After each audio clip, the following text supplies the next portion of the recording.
Hi, everyone, and welcome to Tea and Murder, the Lizzie Borden podcast. I'm Kim Eberly, your host, with my co host, Shelly Dietzick. Hi, Shelly. Hi. How have you been? Well, been a busy weekend. We've had a garden tour of over 300 people come through our backyard, but it's nice to sit down and chat with you. And it's amazing that you had that today and now you're here right now. So busy, busy day. And beautiful Busy. flowers. I saw some awesome. You guys have Oh, green thumbs for sure. oh, my husband has them, but I enjoy looking at the flowers So, and picking. yeah, so I'm really excited tonight to be at this podcast. We haven't seen each other in about 2 months, and we have a very special guest. Hey, Judy.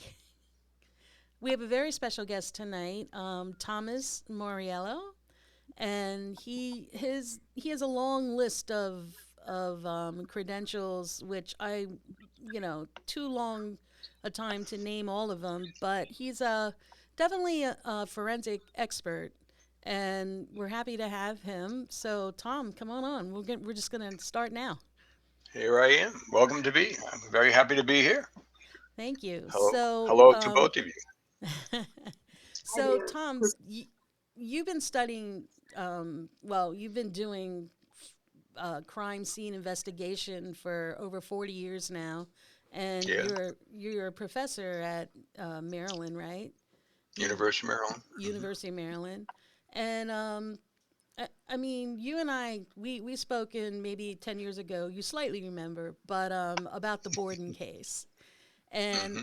that's why I'm so happy to have you on because I know you know a lot about it. And you were one of the first ones to even hold the hatchet that they now have at the museum.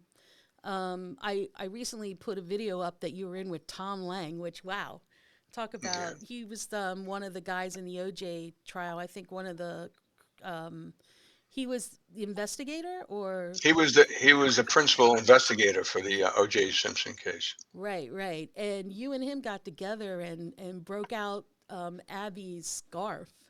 And, you tell us a little bit about that. That was so cool. Well, we were told that we were going to be able to film viewing some of the physical evidence that was at the historical societies. And we went there and we had our gloves on and everything else. And we weren't sure, we weren't told ahead of time what we were going to look at and what we were going to see. They just kind of handed the stuff over to us. So they showed us the bedspread that had the blood, still has blood spatter that you can see, and we were unfolding it, and inside there was this. What would you call it, Kimber? What is it's a it's supposed to be something that Abby was wearing on her head. Is Oh, a that I scarf. think Oh, that's Or a Shelley scarf. knows. A scarf. I see. I said scarf like a bum because I'm from Boston. I'm from Massachusetts, by the way, so you know. So I'm And saying it it's right. good you say that because not men back in the 1800s, a lot of them didn't know the names of women's clothing. So that's sort of, Yeah, yeah. it's Well, true and I today. still don't, I guess. But anyways, we were looking at it, and it was it's really broken down, and we very carefully opened it up, and it's literally fallen apart, and but while we were there, and I happened to have the hatchet head in my hand, and by the way, while I was holding it, the piece of wood slipped out and everybody started screaming. I had to push Oh, it back in again. It oh, was just wow. just loose. But anyways, I just was looking down, and I'm always looking to see how things fit like a puzzle. And I just happened to view the edge of the hatchet and view this one particular slit that was there, and it just kind of slid in. Now, I didn't suggest that I had uncovered this unbelievable evidence to prove anything. I just happened to notice that it slid in there. Of course, when they did the TV show, they indicated that we found this new piece of information that kind of really wasn't that really the case. But it was just kind of interesting that it did fit in there perfectly. So, in this crime scene, I want to start off with the house itself. And Kenny, you can bring up, I think it's number one, the house. I'm going to, I'm gonna. yep, I'm. okay. We're frozen, so I'm gonna go back again. I'll be Yeah, right I back. got you. I'm sorry, Tom. And So, so am I. So we'll both sign oh, back on. okay.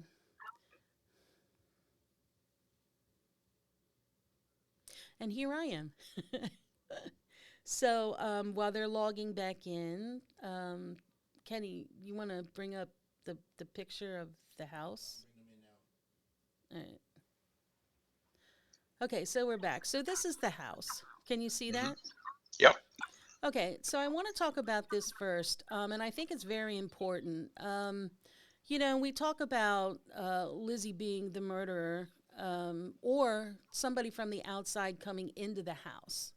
And this house was like a barricade. I mean, if you look at the front, it had fencing in the front. So somebody would have to go through the fencing, and the only way in was the side back door. And then in the back of the house, you can't see it in this picture, but in the back, they had, I want to say, a 7 foot fence with barbed wire on top of it. So it Mhm. was really, it was like a mini fortress. So, Kenny, you can go to slide 2. So this is the layout of the inside of the house and where the bodies were. Um, Andrew's body was on the first floor and Abby's was on the second floor. But if you notice on the first floor, like how I always found it fascinating how the house was designed. So, Tom, I want to talk about the timeline and one of my questions, and feel free, anyone who's in this chat right now, to, ask questions. Um, as far as the timeline goes, and this murder was really unusual because the murders were an hour apart. About for an outsider to come in, tell me what your thoughts are on who you think the murderer is, and having an outsider come in. First of all, I never ever answer that question when I'm working a case and a case hasn't been adjudicated. But because this case was adjudicated back in 1893, Shoot. I feel comfortable in saying unequivocally that I believe Lizzie Borden committed these crimes. Um, there's, as far as anybody coming from the outside in, first of all, there was no real evidence of that happening. And more importantly, if it was somebody from the outside, they had to commit a crime and then they had to go hide themselves for an hour and a half, and continue to have that rage. Whoever committed these crimes, they were exhibiting a significant amount of rage and hatred, because you know, you can't forget the fact that um, Emma was hit 18 times with an object. You mean Abby And the was fa- Abby? Abby was Yeah. hit. Abby was Abby, hit. I'm sorry, That's not okay. Emma. God, God. Yeah, it's Uh, okay. Abby was hit, and the father was hit 10 times. Not, and that kind of screws up the poem. It wasn't 40 and 41; it was 18 and 10. But even that, 18 times they hit somebody 18 times. That that's true rage. That emotion comes from for a reason. And that was a And question I wanted to ask you too. So, if you hit somebody on the head, I think it was 18, but then they didn't count the one, which made it 19. I think the first one was like in the ear or something. But anyway, hitting somebody that many times and then coming down from that adrenaline flow and and waiting an hour and then building it back up again, how does that happen? That is really unusual, right? Well, I'm not a psychologist, but the bottom line is if we would understand the motive for the first crime, then maybe we could better understand how that could happen for the second crime. Well, But we don't can, know that. can I ask We you don't. an opinion?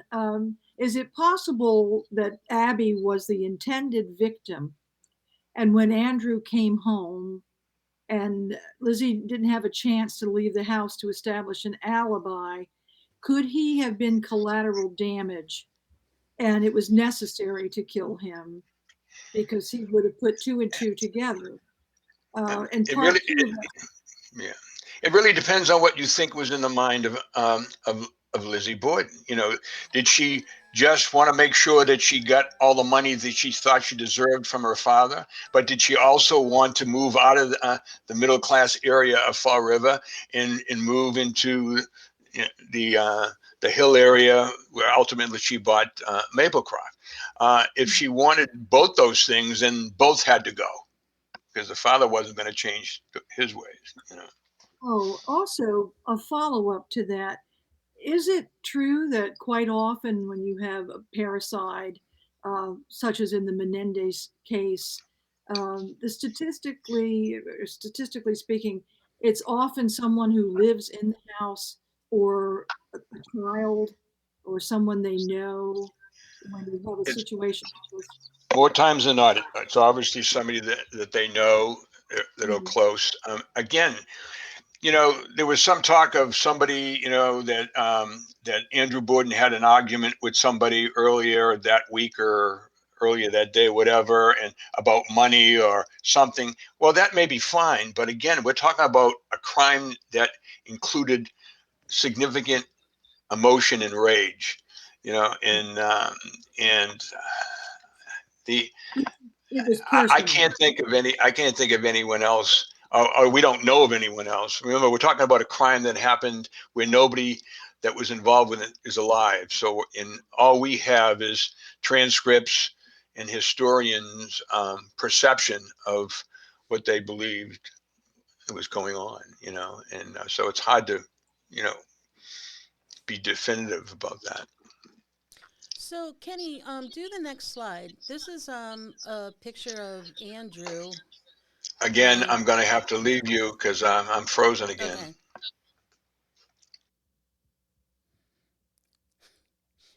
We're having a little technical difficulties tonight, but hopefully it'll take a few seconds and they'll be back on. Um, okay, there we Okay. go. All right.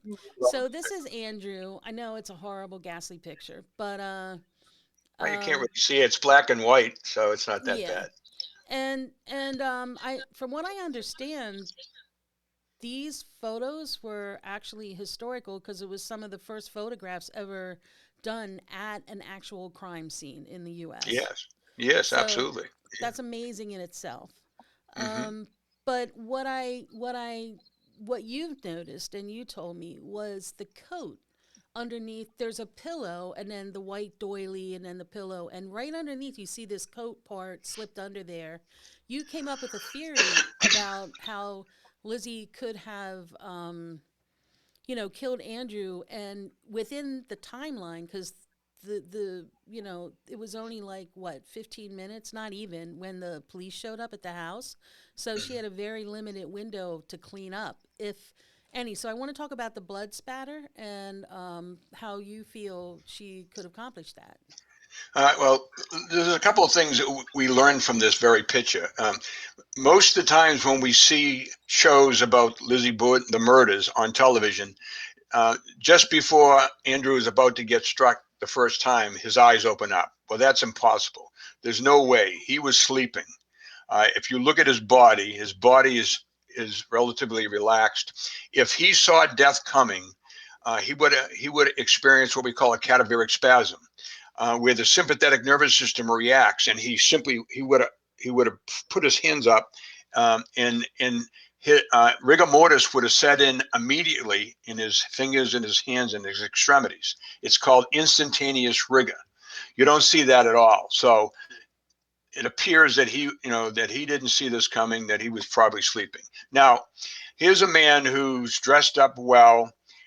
Why he would take his coat, fold it, or roll it in a ball or whatever it was, and put it underneath and lay on it doesn't make a lot of sense. Now, the big question is, and we've always said this, is where did the blood go? If Lizzie Borden did this, how did she have time to clean herself up?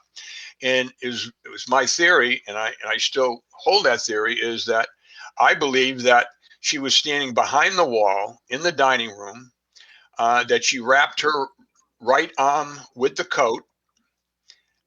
If again, assuming that she did this and that she used some type of object, whether it was the hatchet, whatever, and she was able to uh, protect herself with the wall and the coat around her arm, and caused the blows to happen. The blood spatter came back on her arm, but the arm was covered with the coat, and then the wall, and the wall protected her. She takes the coat off and puts it underneath his head, So what blood would she have? She would have had blood on her hands, etc. And she could have had some blood spots, but not what would have been if she was in the room directly. Because normally, and I've done this experiment on a few times in the lab, when you're hitting somebody like that, the blood spatter tends to go in the direction that the force is coming from, and which would have been the wall. If she was behind the wall, it would have been the wall, and her arm. But again, if my theory was correct, is correct, that she wouldn't have got much on her dress at all. So that's what else? Why would his coat be underneath in the manner it was? Yeah, and You know, there's two other things. I don't know if this is correct. Maybe you can correct me. Once, say it was the first or second blow that instantly killed him. So wouldn't the blood stop pumping? Ergo, there wouldn't be as much blood spatter. No, the blood spatter usually comes afterwards because after the first blow, there's an immediate pooling of blood in that area. Yeah, yes, the heart stops pumping, and but there's this pool of blood that sits there. So every time you hit it, that's when you get the spattering. The first one, you're not going to get this blood spattering on the first whack. It's Right, it's but I after guess that. I'm thinking of blood spurting or something from the heart pumping that it shoots out or something. No, you're shaking your No, head. It's like I I would believe that the blood spatter, based on what I believe I've seen, is would have been caused simply by pooling of the blood in the wound area in the okay. object just hitting it and splashing it. And my second thought, and Shelley, you can correct me if I'm right or wrong, when they took that night or that day when they did the autopsy and they collected the Borden's clothing and put them all down in the basement on a pile to be buried Yeah. the next day. His coat wasn't in that pile of clothing and or in the ground. It went missing, right, Shelley? Yes. And then, I of course, just they don't would. think anybody really knew what they were supposed to do. I can't speak for the kinds of training that investigators and police had back in 1892. I, so I don't know whether anybody intentionally tried to do something, but why, you know, there was the most significant downfall of the investigation was the lack of chain of custody, the lack of identifying evidence and protecting it. Even Exactly. the hatchet in I think there were two other instruments they found there. Somebody found it and then they left them there. And they come back the next day or later on, then they finally collected it. Meanwhile, they've got a potential suspect living in the house with the body. Mhm. It was nobody protecting the scene. I mean, the So, house was full of people during the whole initial thing. Oh, I agree with you 100% on that. If they had removed the family and all the bystanders immediately and wrapped a crime scene tape around that place, I don't think we would be sitting here talking today. I think it would Um, have been solved. so let's hold that thought a minute and go to the next photo. This is Abby's photo, thanks to Shelley. why And don't you just tell me what it is? Because I'm frozen again. Otherwise, I'll have to keep doing this. It's up to you. oh my gosh, um, Yeah, we're both frozen actually. I don't know why this keeps happening. So this is Abby's photo, and basically, this is one of Shelley's great. Actually, it's kind of colorized. It's pretty cool. So let's talk about Is that Abby Borden, and like Shelley, help me here. The question I want to ask is we think that Abby was the intended victim to begin with. Um, sh we Well, I think I know where you're going with this. To establish time of death, there's a lot of factors involved. And so we're talking about things like her body weight, the temperature of the room, many other things.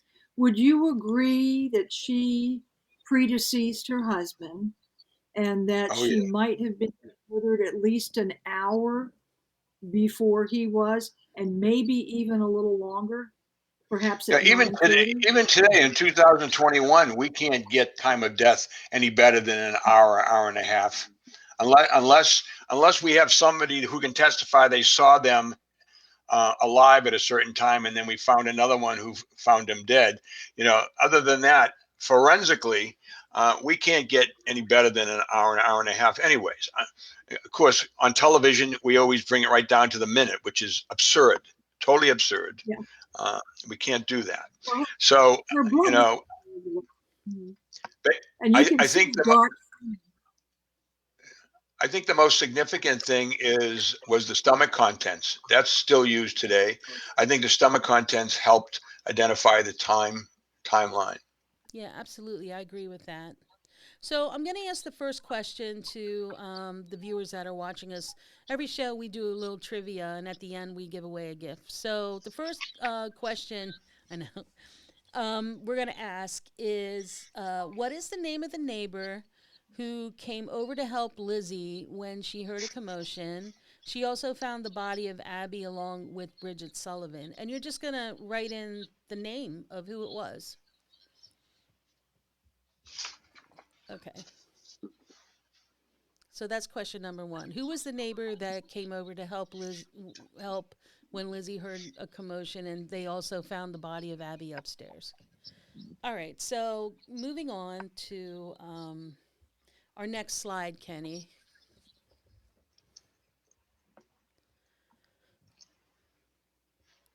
So this is the skull of Andrew, which is a mess, and you can do the next slide too, and of Abby, and then the next one is the hatchet.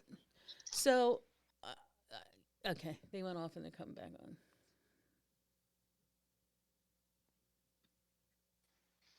Yeah, that's a quick off and on. Okay, so the hatchet. I want to talk about the hatchet because people get that confused with an axe.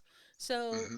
Tom, just talk about the hatchet and why they think this is the murder weapon. This came from Fall River. This picture, but it's not the murder weapon. Really, it wasn't the murder weapon. Well, I don't know if we can even say that. We don't know what the murder weapon is. We don't even know where this came from. There's no chain of custody. This could have been, you know, allegedly it's one of the several objects that was found in the what do you call it, the tinder box or whatever, Yeah, in the in basement. the basement. That was like hidden in the dust. If is it that or not? We don't know. You Yeah, know, and don't you think it's crazy that that Lizzie would even have the time to go down and break the head off and put it in strategically put it in a box? I mean, if you were a murderer, wouldn't you want to like dispose of the weapon quickly somewhere? well, yes, I, I agree. Why would she? How would she do that? And why would unless it was full of blood, and that's why she felt it necessary uh, to cut the handle off because they never found the handle. Well, there So was we some don't know how long the handle was not part of that. yeah, so Shelley, there was some testimony though about the handle between Fleet and someone else, where the handle was in the box, but then it went missing or something, right? Yeah, there was a lot of confusion, and it didn't look good for the police department. They sort of looked like Keystone Cops when the testimony came. Well, yes, there was a handle. No, there wasn't a handle. I wrapped it up. I put the head of the hatchet in my pocket, and Marshall Hilliard saw it. It was, as you say, the chain of custody was ridiculous. It was laughable and caused so much confusion. And then the Monday after the Bordens were buried, Officer Medley, and Edson go back to the cellar, and that's when they find this piece of the hatchet there in the dust in the cellar, and looked like it had been recently washed with a fresh break, and more confusion. So So yeah. collection of evidence was horrific. Our system of justice is not focused on determining who committed the crime. Our system of justice is based on determining beyond a reasonable doubt whether the state has enough evidence to prove beyond a reasonable doubt. It's not about whether they did it or not. And there isn't anybody with common sense that doesn't realize O.J. Simpson killed his ex-wife in Ron Goldman, but he was found not guilty. Do I agree with that? I absolutely do, because the evidence wasn't properly presented in a manner that would cause 12 people who weren't smart enough to get out of jury duty to believe beyond a reasonable doubt that O.J. did it. I would believe that all 12 probably thought he did it, but they had to go with the evidence because our system of justice is that way. Now, that doesn't mean you always need, I don't know if you all know Scott Peterson, the one that was found guilty for killing his wife and unborn child. There wasn't one piece of physical evidence that proved he did that, and he was convicted. He was convicted because common sense in circumstantial evidence made one believe that a crime was committed and that he committed the crime, and that is why he was convicted without physical evidence. Is circumstantial evidence, though, hearsay? Is that included? No. No. Circumstantial evidence is not hearsay. It's just that. It's circumstantial evidence. It proves an element of the crime, but not the crime itself. Now, how much circumstantial evidence do you need to believe that a crime was committed and a certain person committed the crime? There's no specific number. It's when a logical and prudent individual believes a crime was committed and that a certain person or persons committed it based on information. Let's forget about the word evidence. Information that they believe is valid and reliable. It doesn't have to be the smoking gun.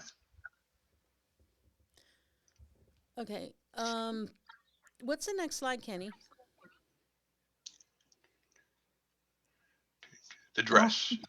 Yeah, the magical dress. So I love this because this is from Shelley's book, and she did like these little cutouts and stuff. This is the Bedford cord, and what's really interesting is this is the only dress in Lizzie's collection that her dressmaker made an extra 1.5 inch on the bottom of the dress, like that little piece. You could rip that off really easily.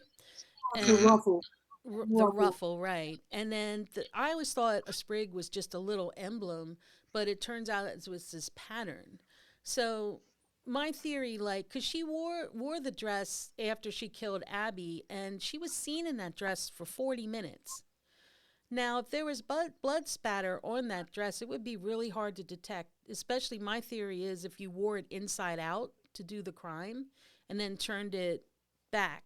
So all the blood spatter would be on the inside, and then the pattern would kind of cover that up. Thoughts? The thoughts I would have is I would want to talk to Emma, and she's not around right now, and say, Emma and whoever the other woman was that saw the alleged paint on the dress, Mrs. Churchill, I believe. Okay, I would want to know how much did they see? I mean, how much was on there? They saw something. Blood. Blood when it's fresh is red, but when it dries, it's a dark maroonish color, and even brown. So actually, brown, yeah. Alice Russell, her next door neighbor, saw the dress that morning, a Sunday morning, when she burned it, and she was ripping it up. So she's the one I think that said she saw paint on the dress before she burned it. And isn't that like a thing of guilt kind of thing? Absolutely. It's about common sense. The woman's parents just were killed, massacred, and she's worrying about a dress with paint on it. I mean, my goodness. And it was only the back of the skirt. Why did she burn the top? And why didn't they just tear it up for rags if it was innocent? Wouldn't you think? Common sense. Yeah. I agree. Yeah. And if we believe some of the testimony that I've seen and heard, she was advised not to destroy anything Again, I don't know how true that is. Again, even written testimony is not always the truth. You need to understand that. Just because it's written testimony doesn't mean uh, that it's always true. It's just a person's perception and what they said. You know, so it's a difficult thing. We'll never know. And anybody who tries to continually think that there's something there they're gonna be able to find, like when we were going to exhume the bodies, the only thing we were going to be able to do is determine one way or the other whether the hatchet was the murder weapon or not. Mhm. All right. So if we decided it was or wasn't, what was that going to prove? Didn't It some wasn't going to people prove Lizzie Bird did it. was Boyd it did it. was it you and a team of people or something that went into the house at one point, sprayed luminol in the basement up on the ceiling rafters or something? That was that was me. That was me. Yeah. Yeah. Yeah, and Um, well, I spray. We were looking for just blood. I found we got reactions with luminol in the area where the the hatchet and the other things, that box, uh, whether the box wasn't there, but they told me that's the area where the box was. I sprayed that area with luminol, and I got some interesting reactions. It doesn't mean, you got to remember they were killing chickens in the basement back this then, is true. Yeah. so it didn't have to be human blood. But anyways, I for whatever reason I decided to spray the luminol right underneath where the sofa was, and it was unbelievable. I got this I mean, it like glowed. I mean, that whole area where the blood would have pooled on the floor, because the rafters, there's space in between the wooden rafters. Anyways, it glowed, which was interesting because no one ever knew how long luminol would react. Right, Um, right. so I took samples of that, and it was my understanding that it was going to be tested, but it didn't get tested for whatever reason. Interesting. Yeah. So you used a black light. Is that what you need to do with luminol? Is it like a No, phosphorescent? no, you don't even know. You just shut the lights off. That's all you need. And what did you And I would have see? luminoled the whole house. I mean, if you had that back then, I'd be like well, spraying.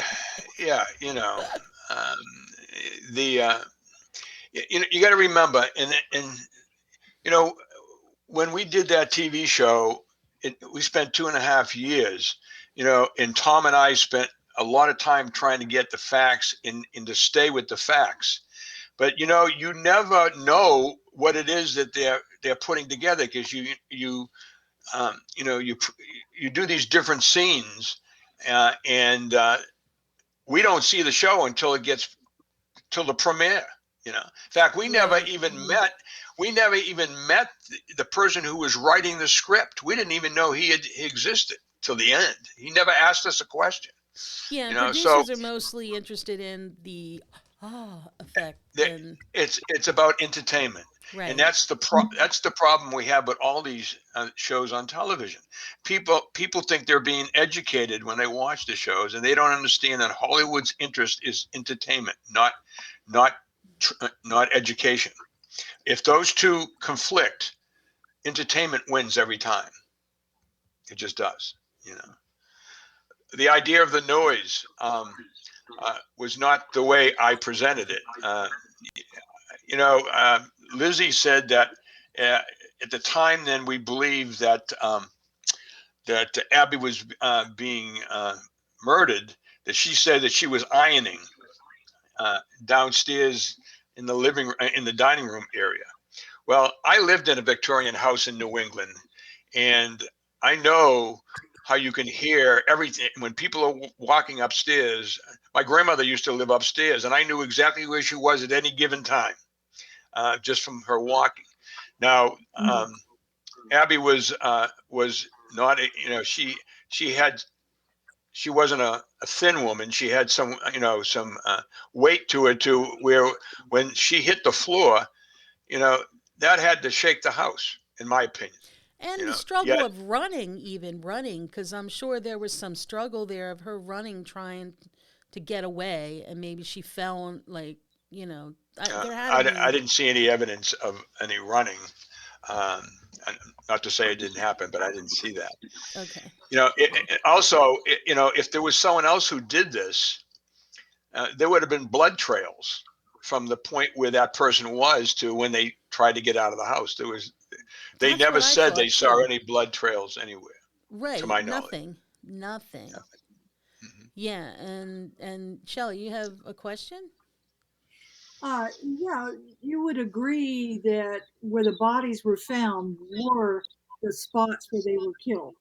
So nothing Yes, was yes. dragged in any other room. She was murdered in the guest room. He's murdered on the sofa.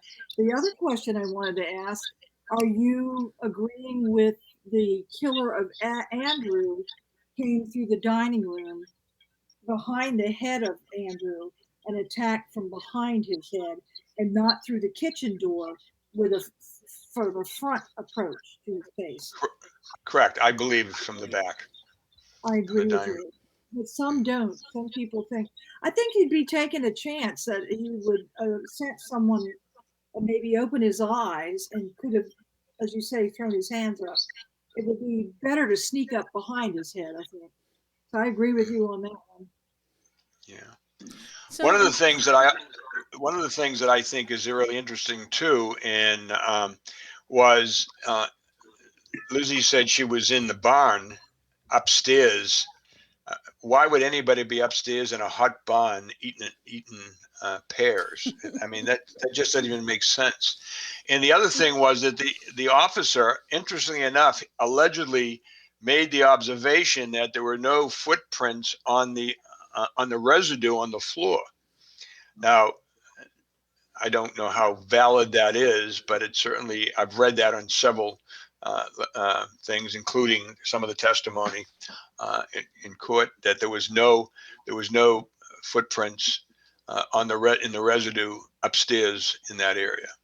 Well, a Well, few of those officers got big fat promotions too after the well, case. Officer Medley is the guy that put his hands down on the hayloft floor. Yeah. And he went on to become Fall River's first chief of police.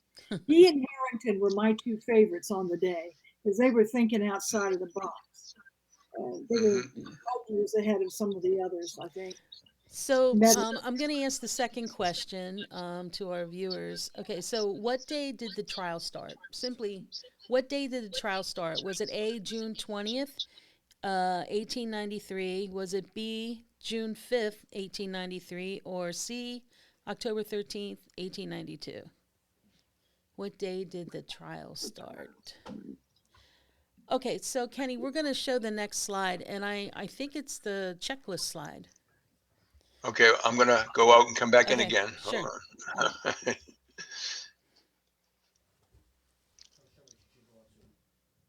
What's that? Oh, okay. So we're going to bring up the checklist slide.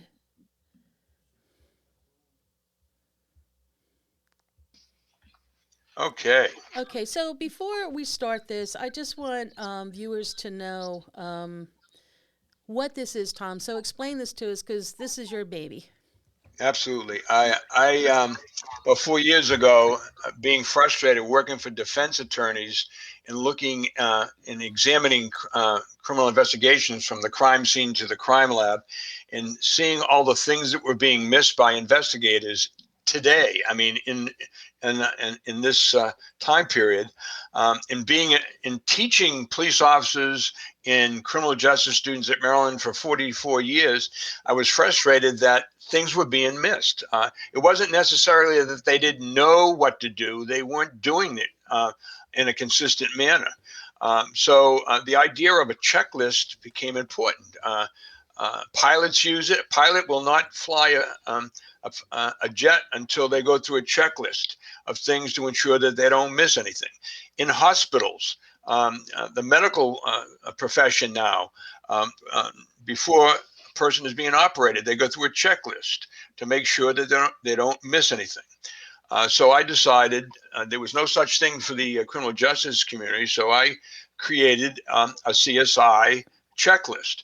Now, we have standards. There have been standards written nationally by the Department of Justice on how to conduct various types of investigations, from the crime scene, homicides, burglaries, all these various type crimes, sex crimes, etc. There are basic standards of what need to be done, what evidence to be looking for, what questions to be asked, what observations to make. And the bottom line is, if it's 3 o'clock in the morning and you have never conducted a rape investigation and you learned about, you got that training 10 years ago, it's not going to help you at 3 o'clock in the morning.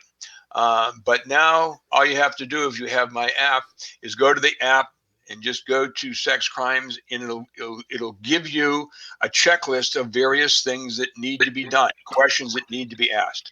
So So I can was really happy, Kimbra, when you suggested to use the checklist on the Lizzie Borden case. Now, what I did is I did it the opposite. I went through the checklist on preliminary investigation, crime scene investigation, and death investigation, and I checked off all the things that weren't done um, during to my knowledge.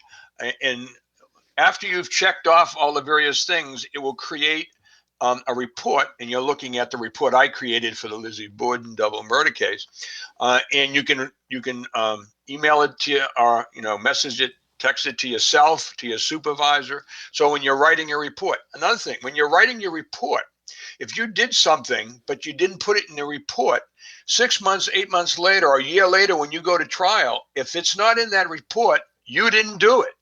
And if you try to say you did it, then now you're causing a problem with the opposition attorney, who's going to try to make it look like that you're not telling the truth. So this helps you, one, not make mistakes, two, create a report without missing anything, and giving it to your supervisor, so your supervisor can make sure that you've done what needs to be done. So that's what this document is. So, Kenny, scroll up a little bit. Crime scene procedures. So, are these the things that they didn't do? Like one's declare location. Absolutely. I mean, you have to declare the location of crime scene so people know what what needs to be protected. I did a homicide case several years ago in Maryland, where the spouse got arrested for first degree murder of her husband, and they thought he just died through natural causes at the beginning. Later on, they decided that she did it, and they arrested her. So at no time did they create a crime scene. They had people going in and out of the house, and um, it just was crazy, Well, And it's the same kind of thing with the Lizzie Borden case. They had people in the house from Thursday to Sunday, the absolutely, it was or a social Saturday. event. It was a social event. And there It's a, were not like a few. There were hundreds, right, Shelley? There were like oh, hundreds. yes. Even Mr. Petty, who had lived there before, they let him in to walk around, and anybody off the street. And the crime scene must have been contaminated.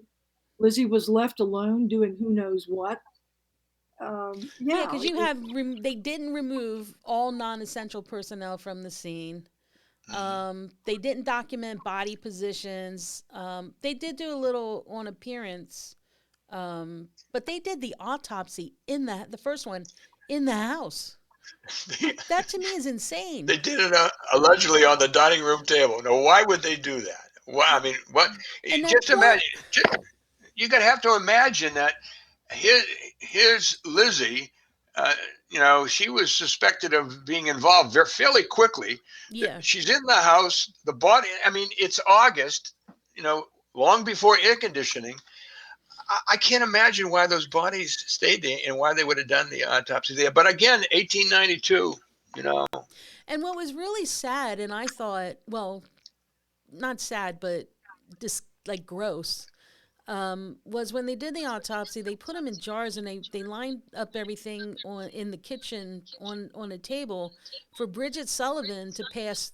Like she must have saw the worst of the worst that whole day because she was the one leading. She was the one leading the police around to find the hatchet, and then the doctors would present these things on the table when she was passing by them looking at these jars all day long. And it's no wonder that night, Thursday night, she wanted to leave the house.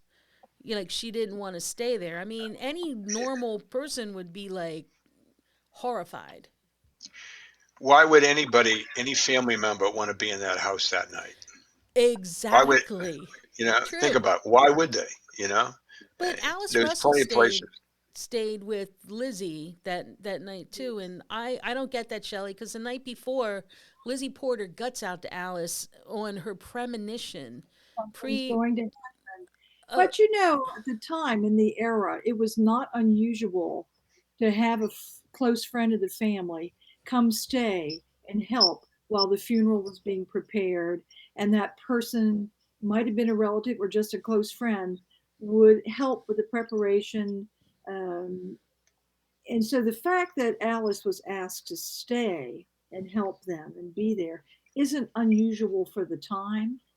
And funeral homes not being a thing of the time either. The fact that they were laid out at home is not particularly odd for 1892. Why they did the partial removal of the stomach and sort of a hasty little autopsy, um, so, that was a little. Tom, take me through the steps. If you were there that day, you were the first cop in there.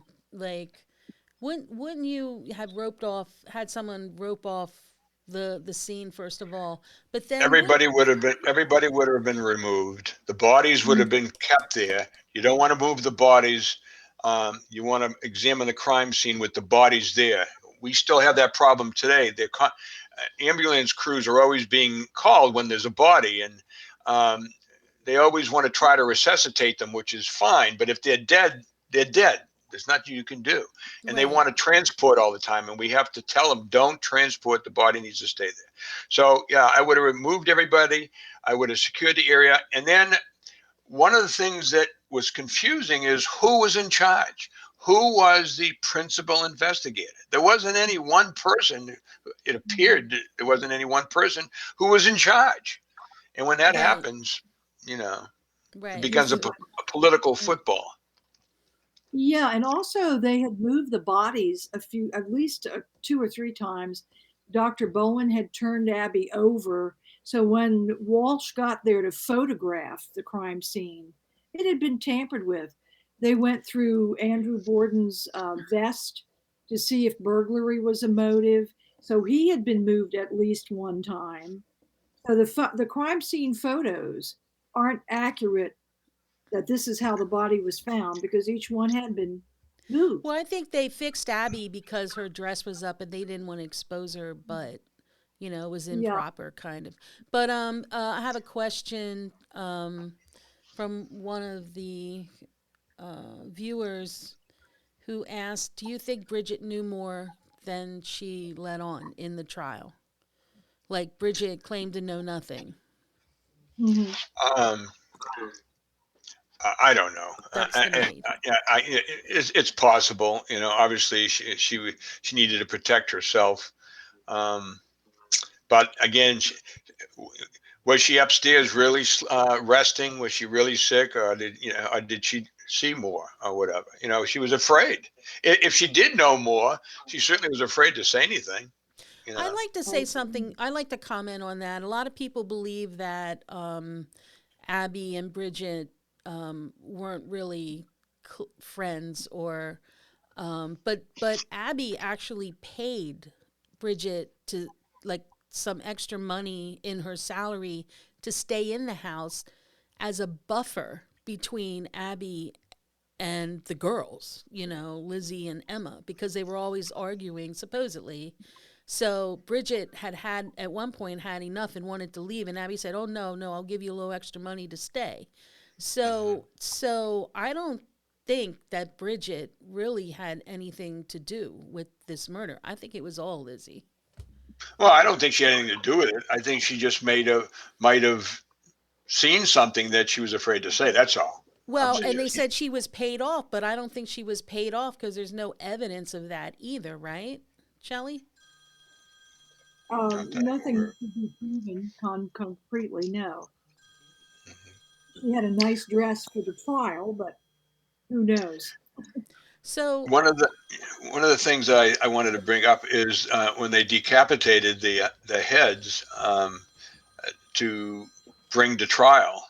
I liken that to the O.J. Simpson case in the glove, in trying to put the gloves on. You know, if it doesn't fit, you must have quit.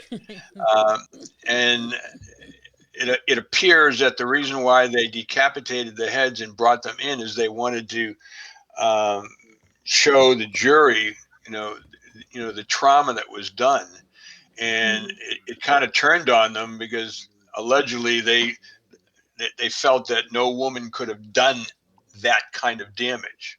I believe any person with enough rage could have done that damage, whether it be and a man, and woman, or whatever. it was a small hatchet. It wasn't like it was a big axe. It was a little handheld hatchet that Shelly, I think you even did an experiment with that type of hatchet that you could Yeah, hold it and I have easily. done an experiment. And if you have a good sharp blade, it's a very handy tool for a woman. It isn't terribly, and you can get some real momentum. An axe would have hit the door into the parlor, and they did find 60 drops of blood, I think, on that Emma wiped off. And they found, I think, 40 some on the picture over the sofa, and then on the wallpaper, which was sort of in an arc about 5 inches above his head. But no, there was talk of a flat iron. And if you try the experiment with a flat iron, it's very unwieldy, and it's more of a blunt instrument. It Right. crushes bone. But to get a sharp cut to bisect the eye like that, I would think, Professor, I don't know if you'd agree, it would have to be something like a sharp edge tool.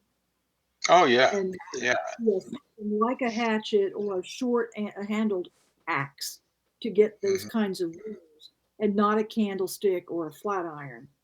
Well, I in a short practiced. handle, yeah, a short handled axe is a hatchet, is it not? Isn't it? I thought basically a hatchet is simply uh, um, Mhm. a um, a short handled.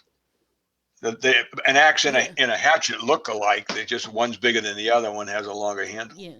That's right. It's very similar. All right. So I'm on board with the hatchet too. I think that was the murder weapon. So, Just question number three for our viewers.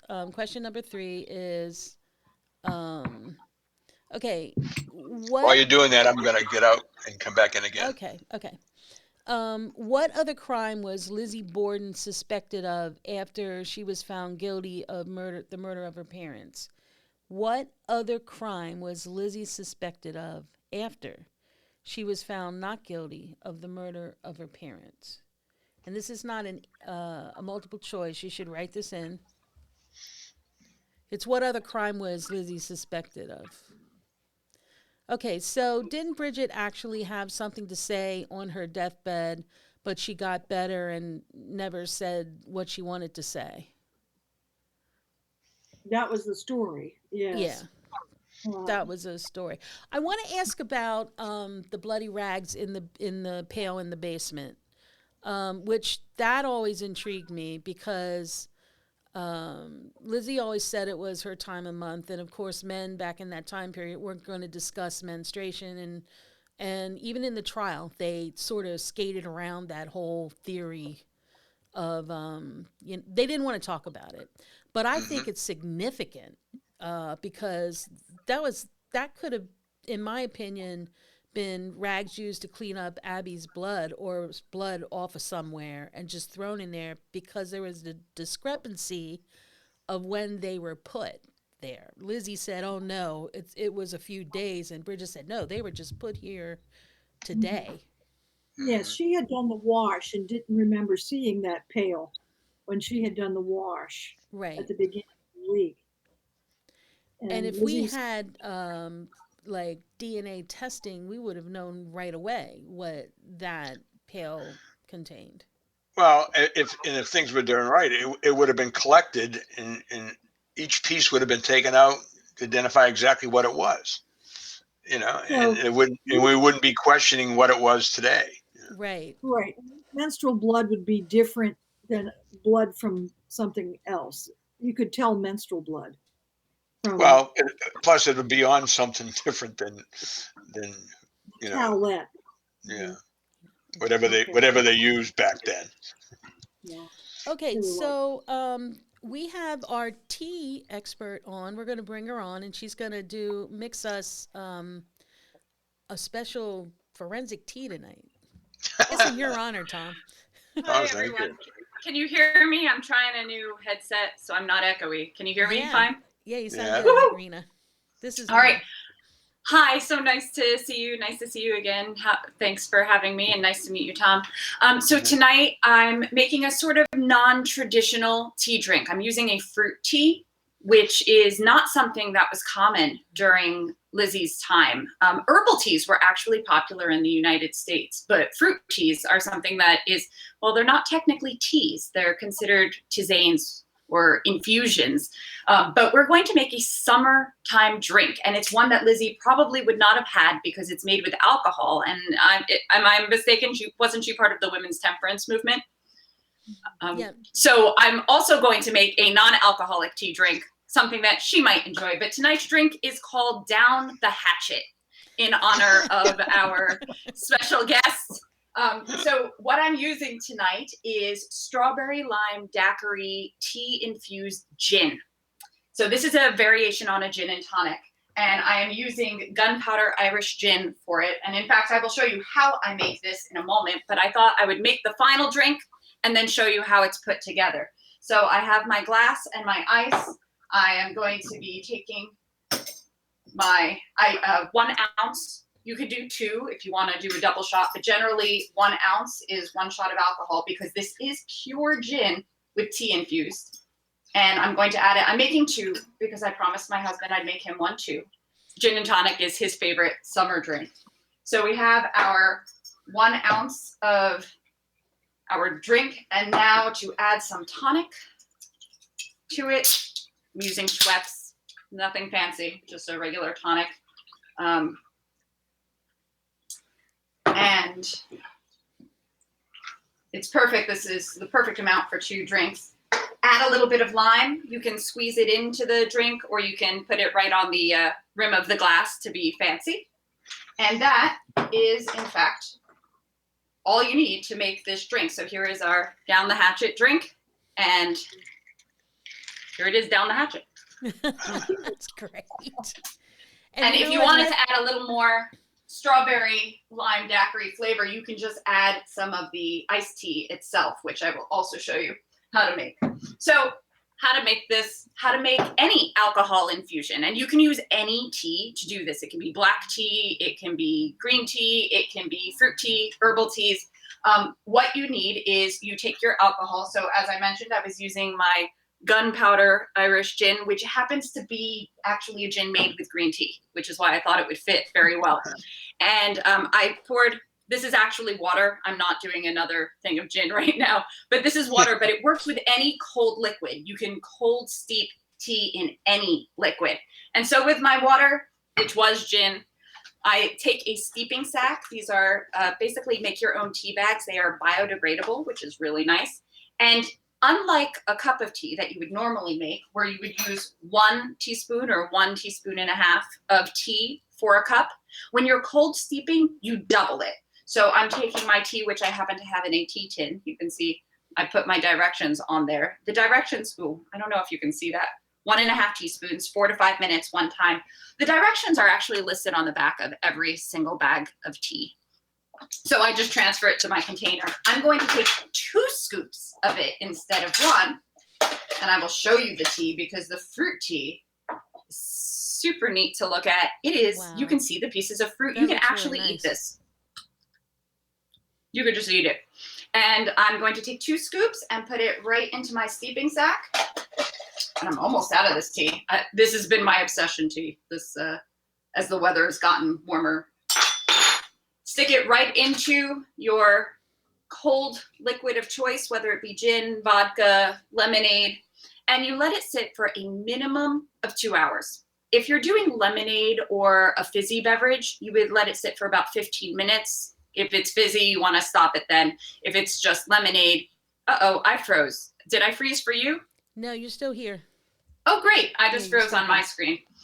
So you would let it steep for 15 minutes to 2 hours, but for Alcohol, I'd say 2 hours minimum, and then let it steep for overnight. You cannot overbrew it. So I'm obviously not going to let that steep all the way through, but that is how you make any sort of alcohol infusion. And you could see it picks up a lovely color. It smells really great because it smells like the tea. And so you have, without any added calories or any added sugars or anything added, you have delicious flavored alcohol. And this is in one of our brew and serve bottles, which is kind of neat. They look like little milk bottles, and so I really like that. Now, for the non-alcohol drinkers, such as Lizzie, I thought that a strawberry lime daiquiri lemonade would make a little more sense. So here's my little double bubble glass with ice. The way that you make a pitcher of iced tea, you can do the cold steeping method, which means that instead of 1 pot of tea scoop, you would use 2. This is about 3.5 teaspoons, so it would be about 7 teaspoons. And you put it into the infuser that's in the center and just fill it up with cold water and stick it in the fridge overnight. If you want to brew tea that is very strong right away, you can do a pot of boiling water and add it to the tea, let it sit for about 10 minutes, and then fill the rest with cold water and ice, and you're good to go. So those are 2 different ways that you can do it. So I'm gonna fill my glass about 2/3 of the way with my beverage, and then add some lemonade to the top because it tastes delicious together. I want to come over to your house right now. It is going to be delicious. We haven't had dinner yet, and my husband is very excited for our beverages. So this is a alcohol-free, delicious treat. Tom, that looks like a nice drink for on the beach. Oh, so good. Yes. Yes. Yes. And it's So called those were my Down the Hatchet. And I'm not sure if we can have an alcohol-free, just call it Lizzie's version of Down the Hatchet for our strawberry lime daiquiri lemonade, which That's awesome. anytime. The other great thing is these are all caffeine free. So that's why I thought it was a good drink to make in the evening time because fruit has no caffeine. Just a quick question. The fruit tea, is that what it is called? Yeah. Fruit tea. Fruit tea. Here's one of my favorites. Oh, wow. Okay. Right here. So fruit tea, and the back tells you what kind. This is raspberry cosmopolitan. Oh, okay. Sipology is really neat that they've specifically designed a lot of their teas to go with alcohol because they know their clientele. And so they're great with water, but they're also great brewed in or mixed with alcohol. And so this is the one I usually use in vodka with ginger ale or with a strawberry lemonade if I wanted something different. So my favorite drink is a Long Island iced tea. Which is a little bit we can different. make those too. I guess we can make those too also, with real tea. Yeah. So, Rena, I put you on my new. Okay, so I'll just tell you right now. Tonight I'm launching Lizzie Borden Shop, the LizzieBordenShop.com. And I recruited different artists to do their interpretation of some Lizzie Borden things. I started a line of trading cards, like ball trading cards, but the Lizzie Borden trading cards. And every few months, we'll come out with a few more. They're on the site right now. And note cards. We have a Lizzie Borden cutting board. Some different fun items related to the Borden crimes. And I'm launching that tonight. And I put your Spotify on, or your Sipology actually on there. Oh, look, he brought it up. you. So this is the Lizzie Borden shop that I'm launching tonight. There's some of the trading cards. And if you scan on the back of them, they have the facts about, and then if you scroll down at the bottom, now these artists are working very hard. This is all original artwork. I even have like a stained glass hatchet with a little kitty cat. Stained glass, beautiful. I have a woman who does stained glass. She's amazing. I have a black magic mug that's all black, but when you pour hot tea in it, for instance, it comes up with, this one we have, it's a hand holding a hatchet. So every other month there'll be new, like, unique items added to this shop, which these artists, all original artwork that I recruited to do this, and we have so much fun with it.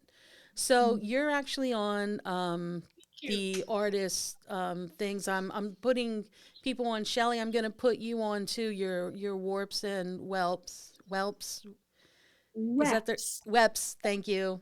And you find links to where you can go for the artwork and like your things. I love the Sipology. It's really great.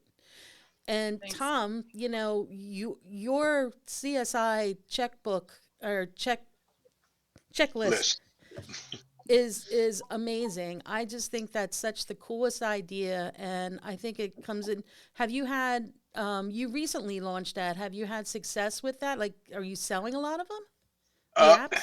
it's slow, but part of the reason is because all the conferences were canceled. So they're just starting up. So I'm going to several live conferences in the next couple of months, and I'm hoping to get it moving. So you know, at first, police chiefs said, "Hey, that's a great idea," but our people got training. They don't need anything like this because they know what to do. And I said, it's not a question of knowing what to do; it's not forgetting what to do.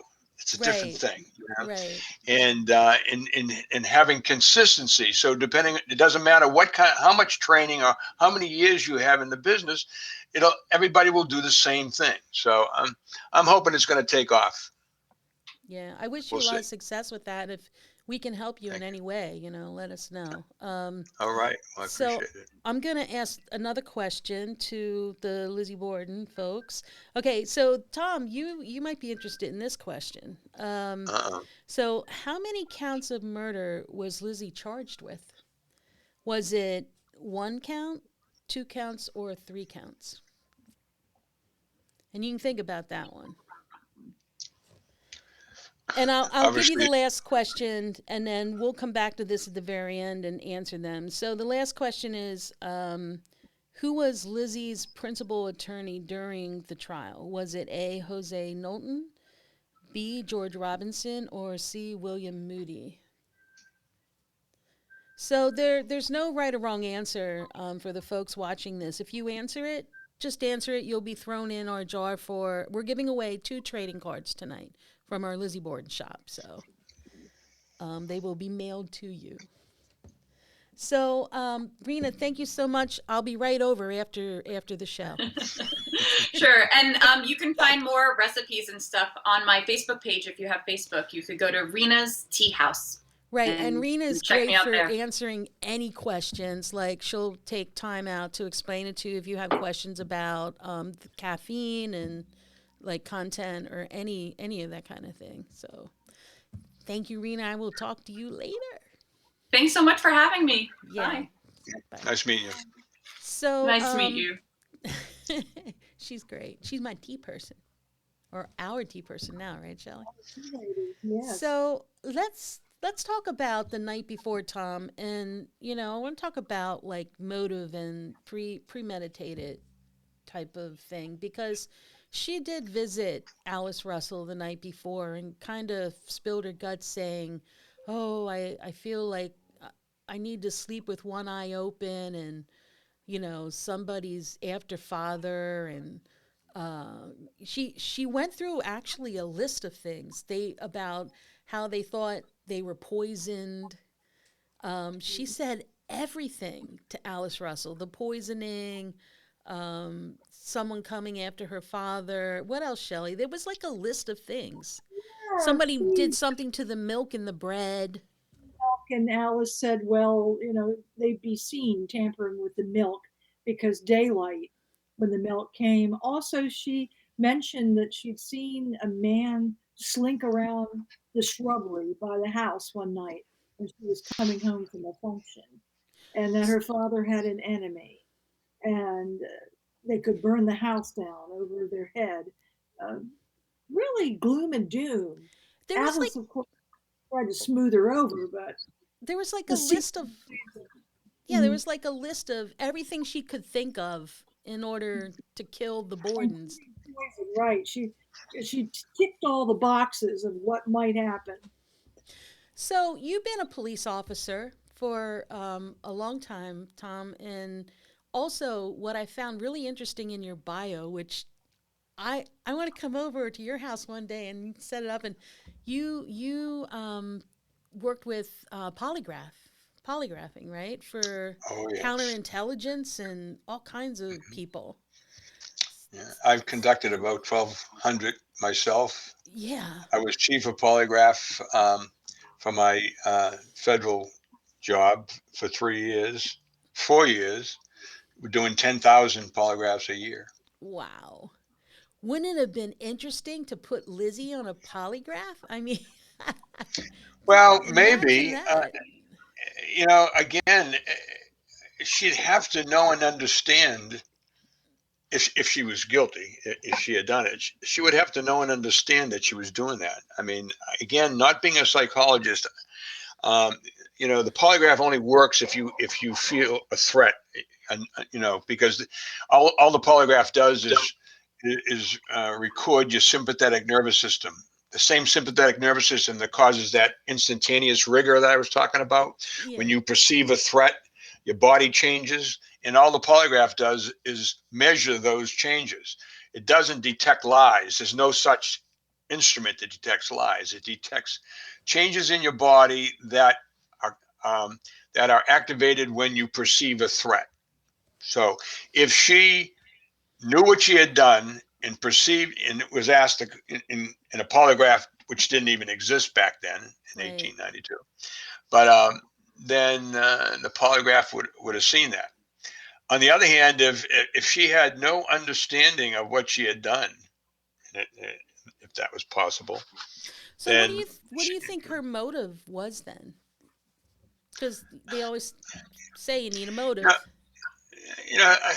I just really think the motive was that she really didn't like the way she was living. She wanted to be different. It appeared that she was somewhat spoiled. She didn't have a job. Didn't need to have a job. She went. Her parents, her father sent her to Europe for a while, um, and she wanted the finer things of life, and she wasn't getting them. And she was convinced. I think she was convinced that her father was gonna that all the father's money was going to go to Abby if she didn't do something about it. That's why Abby was killed first and not second. And Do you, do you think there are any other suspects? Because a lot of people thought that John Morris might have had something, or there was a conspiracy going on, or do you think it was solely, or even her sister Emma maybe knew that maybe they were going to do something, that it was going to happen, but she, because there was one thing that bothered me, and it was when Emma was away, her father Andrew sent, I think, a message to Emma saying, or before Emma left, maybe, are you available just in case anything happens? There was one line. I don't know, Shelley, if you picked that up. I have to send it to you. But Yeah, it's hard to know, the documentation on that or what was meant by it in hindsight, yeah. if anything would happen. you So, know, if Lizzie Borden was found guilty, would we be having this discussion tonight? No, well, we wouldn't even be care. There no. would be, you know what I'm saying? There Right. would be no That's right. intrigue, because just like say Jack the Ripper, oh, we're so excited about it, because it's unsolved. Though I still Mhm. am intrigued with OJ, because I still think it's unsolved, even though the outcome was what it was. I Mhm. wanted to ask a question. We talked about polygraph. I've been asked many times about fingerprint evidence. And can you clarify in 1892 what the status of fingerprinting was as evidence? I wouldn't think there was any records or. No, fingerprints has been around for hundreds of years as a form of identification, but it wasn't used in criminal matters back then. You know, in fact, when they initially called them finger marks. Excuse my Boston accent. Uh, um, but to my understanding, there was no use of fingerprints. But in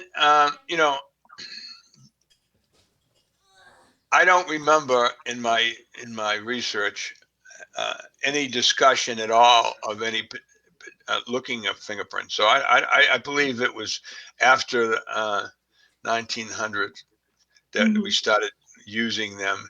And when we first used them, they were only good if you had a suspect. In other words, you couldn't find a latent print at a crime scene and find out if that person had ever been arrested, and that those prints would be on file. That's only been in the last 25 years or so, 30 years, And that can we can you do that. also dispel the notion that grew out of the Ripper case in 1888 that the last thing a victim saw would be imprinted on their retina? I understand that was something that was tossed around. That and you can put paid to that, I'm sure. I have, I think that's absurd, but I don't know. I can't speak on that. I wouldn't know. So, what about the prussic acid? That whole thing. So, there was one of our viewers asked about, do you think, basically, did Lizzie try to poison them before the fact? And Well, he didn't. Well, I mean, she tried to get poison, and she didn't get it. They didn't sell it to her. Yeah, and the reason during the inquest, when she denied even being in the drugstore, unfortunately, that wasn't able to be used because um, she wasn't advised that she didn't have to incriminate herself during the inquest, because she was told by the mayor of the town that she was a suspect. Um, she should have been advised that she did not have to testify during the inquest, and that was why all that information wasn't allowed to be used in the trial. The Miranda warnings that we know of today, that Supreme Court decision didn't happen until 1966. wow. But those rights were always with us. We always had the right to remain silent, and anything we said could be used against us in a court of law. And but it wasn't until 1966 that the Supreme Court made the decision that people had to be advised even before you even question them.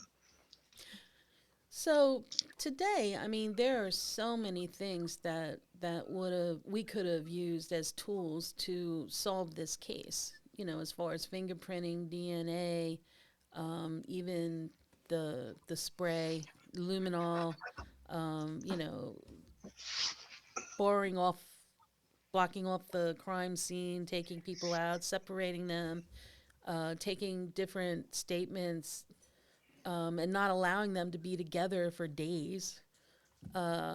Just a whole bunch of things that weren't done back then.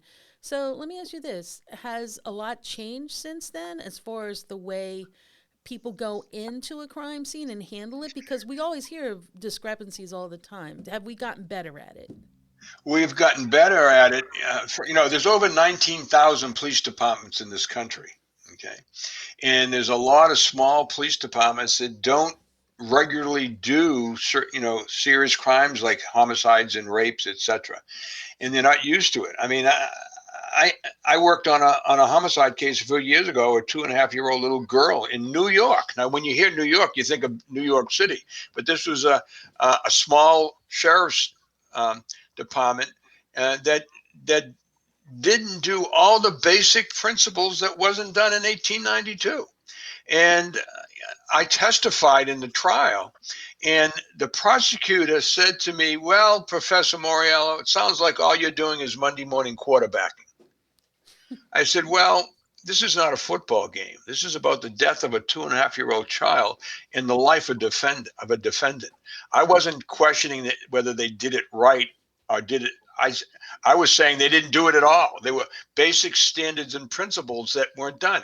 Why? Because this particular department generally didn't handle homicides.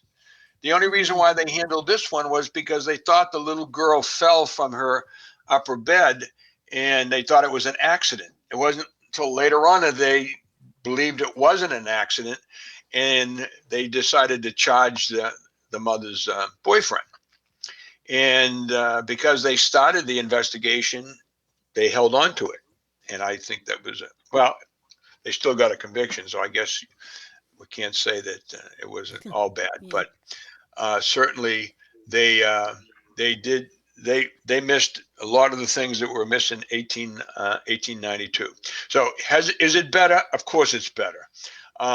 We have technology now that we didn't have before, um, but you gotta simply do those things. If you do the basic things, what the uniform officer is probably the most important one. What he or she does or doesn't do at the very beginning really affects the outcome of the case. Mhm. Their job is to stop time.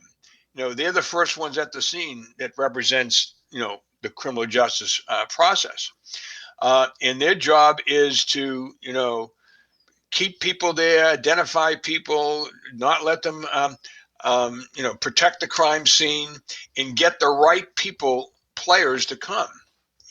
For example, the coroner, the police are not even allowed to touch the body or go in the pockets.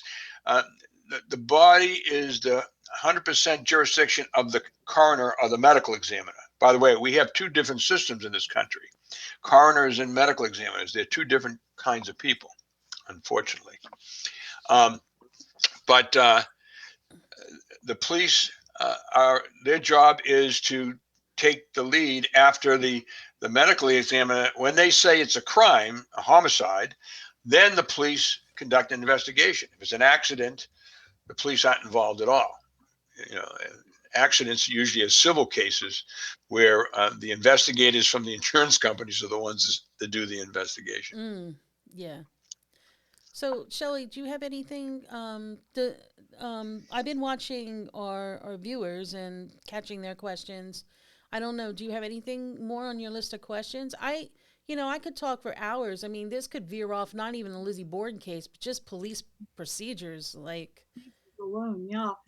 Yeah, I wondered, Uncle John had to pay someone to bury the clothing that was in the cellar behind the barn, and I do know he was told, people there in general, not to bother those, to leave them in the cellar.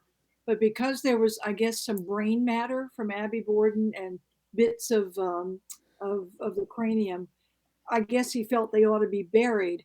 Now, you think that was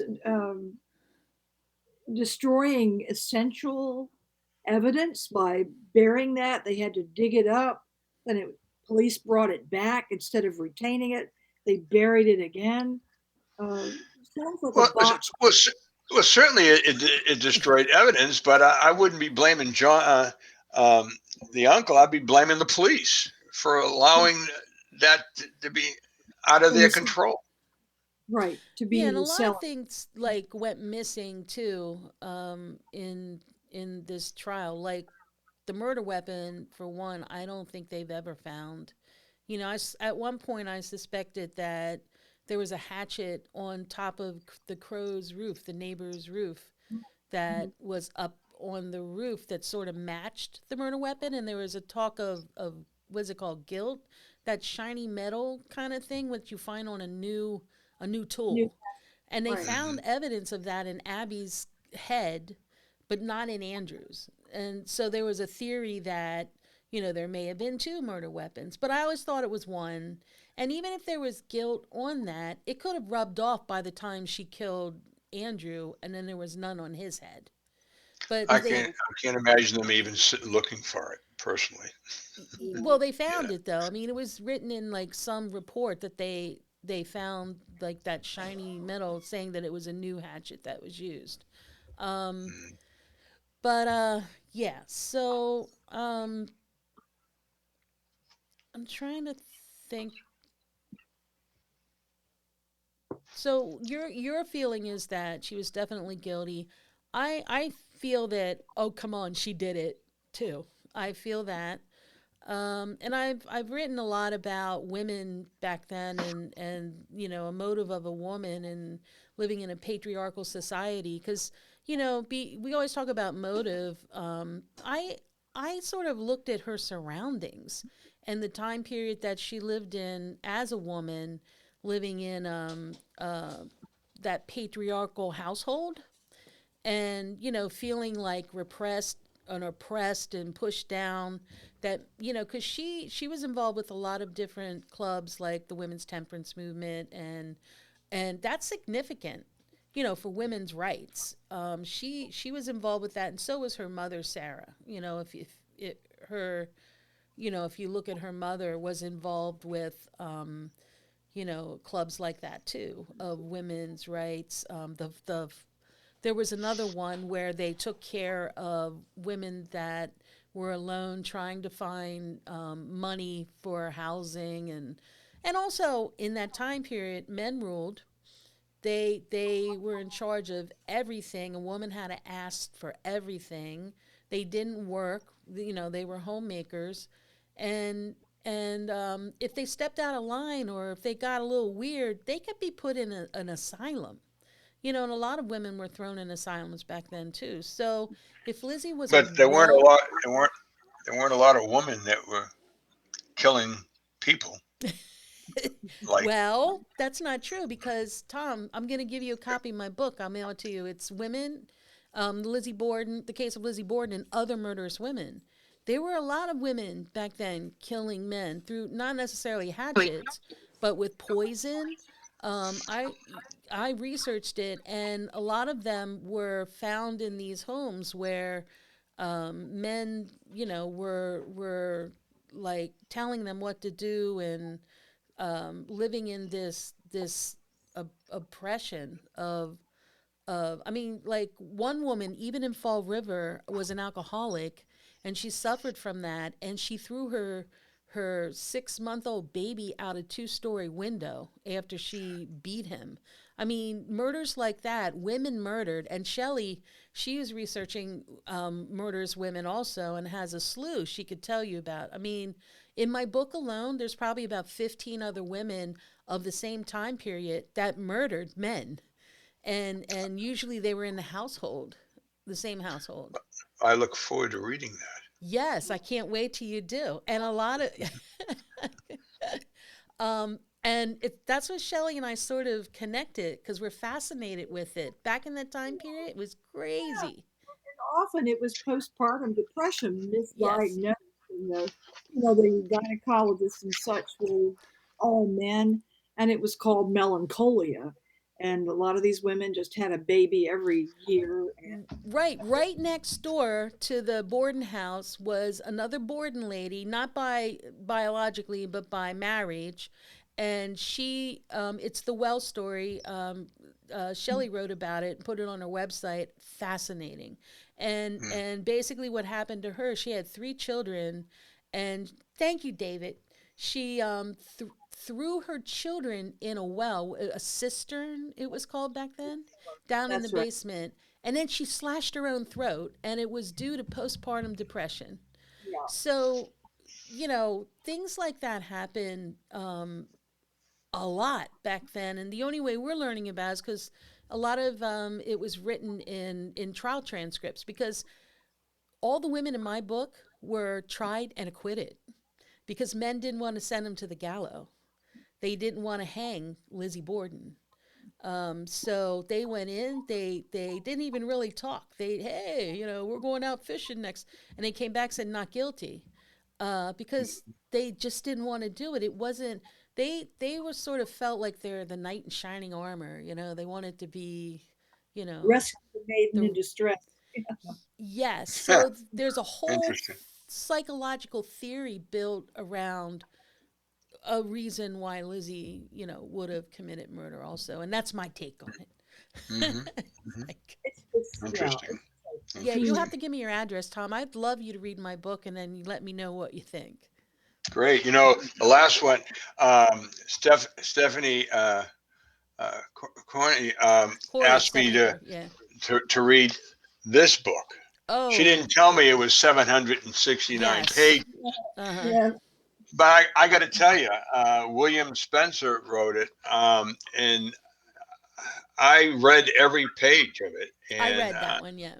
I thought it was well done because it's, he went, you know what was interesting? He didn't tell the reader whether he thought Lizzie Borden did it to the very end. Right. He was providing information from transcripts, all factual data, like a journalist should do. Not that he's a journalist, but he's an author. And then at the very end, it was interesting because I kept saying throughout the read, I wonder if he thinks she did it or not, but he didn't say it. He just provided the data, and then at the end, and allegedly he's going to write another volume of this. I don't know. I mean, there's already 760 pages here. So. Well, you'll be happy to know mine's only 400. Oh, good. Oh, 400. Okay, I can do that. I look forward to it. And what's great, it's different stories. It's not all about Lizzie, but well, Shelley read it, and they all sort of correlate together. And Women. Yes. yeah, and we got to talking about many types of murderous women. And it's like, just you can't believe like the stories. But anyway, we are going to answer our questions real quick and then draw some names and then we'll be off. So Alrighty. the first question was, what is the name of the neighbor who came over to help Lizzie when she heard a commotion? And it was, is it Miss Churchill? Was she married then? She was a widow. She was a widow. So Miss Churchill. Mrs. Churchill. Yes. Okay. So what day did the trial start, Shelley? What were the choices? June 20th, 1893, June 5th, 1893, or October 13th? June 5th. June 5th, you're right. And it ended June 20th. Right. So I think it was 14 days, the trial. Yeah, just about 2 weeks. Yes. Mm-hmm. Okay, so what other crime did Lizzie Borden, what was she suspected of after the trial? Kleptomania? Theft. Well, I know there's one documented Tilden and Thurber. She was charged with stealing 2 paintings from the Tide and Thurber store in Fall River. That's the case. Yeah. Mm-hmm. Okay. There were rumors that she had done it before, but the only documented one was that one you're speaking of. Right. Yeah. Yeah, they suspected her of being a kleptomaniac too. Yeah. So, how many counts of murder was Lizzie charged with, Tom? Well, obviously you would say 2, but obviously that can't be the right answer. You wouldn't be asking the question. Right. Yeah, it's 3. Right. What's the third? And what's the third one? She was charged with murder of Andrew Borden, the murder of Abby Borden, and the murder of them both. Yes. Yeah. That's interesting, isn't it? It's fascinating, right? But it's the truth. It's in the trial transcripts. So, who was Lizzie's principal attorney at the trial? Jose Knowlton, George Robinson, or William Moody? Who's that for? Oh, Shelley, go ahead. Oh, George Dexter Robinson. Yes. And George Robinson and Andrew Jennings defended the Lizzie Borden in the trial, and he actually became governor of Massachusetts after that. Wasn't he the governor before? Oh, yes, he was governor before. Oh, former governor, right. Thank you, former governor, correct. Mm-hmm. All right, so we got everybody's name here. We're going to draw 2 names for our, we like gimmicks. We're going to draw 2 names for our trading cards. And the first name is, Michael. And how do you spell your last name? Let's see, Michael. Yeah, it starts with a T. T-E-L. Glue.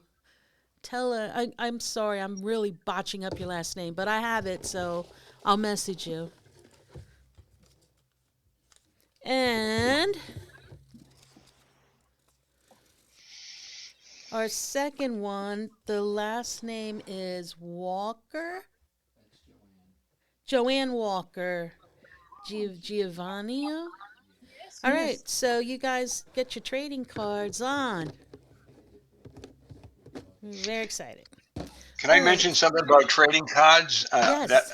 That's interesting. But the state of Rhode Island has created a set of trading cards of all the people missing or unsolved murders in the state of Rhode Island, and they removed all the playing cards in all the prisons in Rhode Island, and the only playing cards that the prisoners can use are those cards. So they're they're hoping to get some information from people who might know something. I thought that was That kind of cool. that's amazing. The assistant medical examiner for the state of Rhode Island is a former student of mine, and she sent me a copy and a set of. I thought that was kind of cool. Wow, that's amazing. That really Mm, is.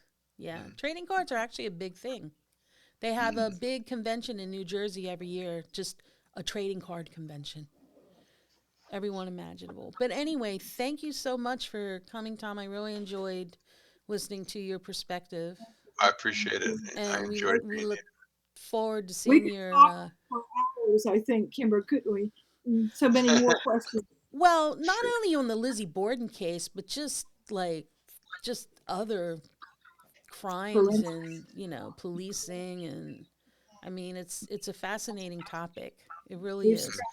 scratched the surface. Next in August we're doing a podcast on just Poison. poisons. Yeah, Mm. Poison. A of the woman's, 1800s. yes. Goodness. Quiet Very and good. Well, listen, it's been a pleasure. thank you so Thank you much. so much, Tom, and we will talk soon. And send me your address so I can send you my I'll book. I'll do that. I'll All do right. that. Thank Thank you. you so much. Nice meeting Enjoy. you, Shirley. Enjoy the beach. Here, Thank you. easy. So, Shelly, that was great. So next month we're doing the podcast on poisons of the 1800s. Yeah, so we're talking about Jane Topin and Mary Cotton and a lot of the other lady killers and the weapon of choice, the inheritance powder, arsenic, and prussic acid. Stricken. Rena's getting her tea ready. Oh, well, we'll have a specialty for that one for Yes, a sure. poison tea. Yeah, I'm looking forward to that one. So we'll get to discuss other lady killers of the Yes, 1800s, which will be exciting interesting. stuff. Yes. Um, so, are you doing your gardening tomorrow, or that's all done? I'm all done with the gardening. Good. Yeah. It was 2 long days. We had about 300 people here. That's And amazing. yeah, it was great to come in and do the podcast where it's nice and cool. And Yeah, yeah, yeah. recover 2 days outside the fresh air. So I want to thank everyone for tuning into our podcast. We're really having a good time with it, and I hope you all go to our sites. Shelly's site, I'm gonna put on my store, and you can look at her books too. You're coming out with a new one, right, in August? Is I'm that right? hoping to get I'm hoping to get it done by August. I will be doing a trolley tour on August 4th. Oh, August is always full of Lizzie things to do, that's so I'm nice. hoping to get it done by then. Lost some time on that with COVID, unable to get into certain places, but it's coming out this year for sure, and we're shooting So, for all. the last thing that we would like to say is, Shelley, maybe you can say a few words about Leanne, and then we'll end on. I want to end on a good note, but we couldn't leave without mentioning her and honor her. Yes, we really lost an icon in the Lizzie Borden community. For those who have stayed at the house, uh, Leanne and her partner Donald Woods uh, purchased the Lizzie Borden house at 92 Second Street back in 2004, and I went to work for her later the same year until I retired in 2016. Anyone that ever stayed there could vouch for what a welcoming, warm lady she was. And we were devastated last week when we lost her very suddenly. Um, we're still trying to process the Yeah. loss. And I And remember talking to her for the very first time the first time that I went to visit the house, they didn't have, you called on the phone to get a reservation. that's right. Mhm. And I got to speak to Leanne, of course, because she was doing the reservations, and she was so nice. And, she was even at the house when you would visit, and she was always like so Love into it. And I found that she was an actress and all these things that she did that were so cool. very multifaceted person Yeah, and for sure. fascinating. Could regale you with stories for hours. We spent her last birthday at Maplecroft because we shared a birthday, Oh, and wow. Okay. I'm glad I have video and photos of that. But it was my first time staying overnight at Maplecroft, and she made it very special for me and a couple of my friends. And it was a memorable time, and I'm glad we had that opportunity. Yeah, of She course. was 50, gone way too soon, Yep. and a lot of very sad people Yep. trying to process this now. Yeah. So, We in her honor, we want to keep the Lizzie Borden community thriving, and hopefully, with this podcast, we can keep doing the facts. Have some interesting guests, Yes. and just keep promoting it in a respectable way. I want to say. With your beautiful website, you have warps and whelps. Why do I Well, get wefts?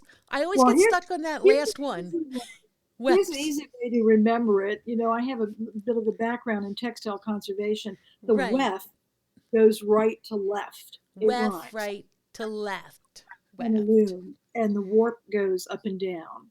Oh, And it's kind of a homage to Fall River's textile uh, yes.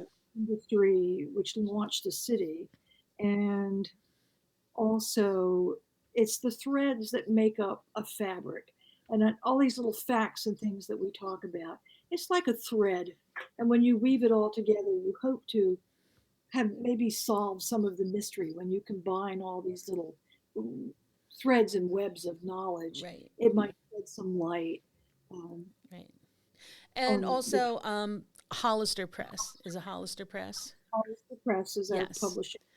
And And then my book is Inadmissible: The Case of Lizzie Borden and Other Murderous Women, and now the Lizzie Borden Shop, which I'm really excited about. You should check it out. And that's about it. So until next time, we are it went, signing off, yeah, and see it you always guys. was. And thank you so much for tuning in. You're what makes this so much fun. Have a great night. See you.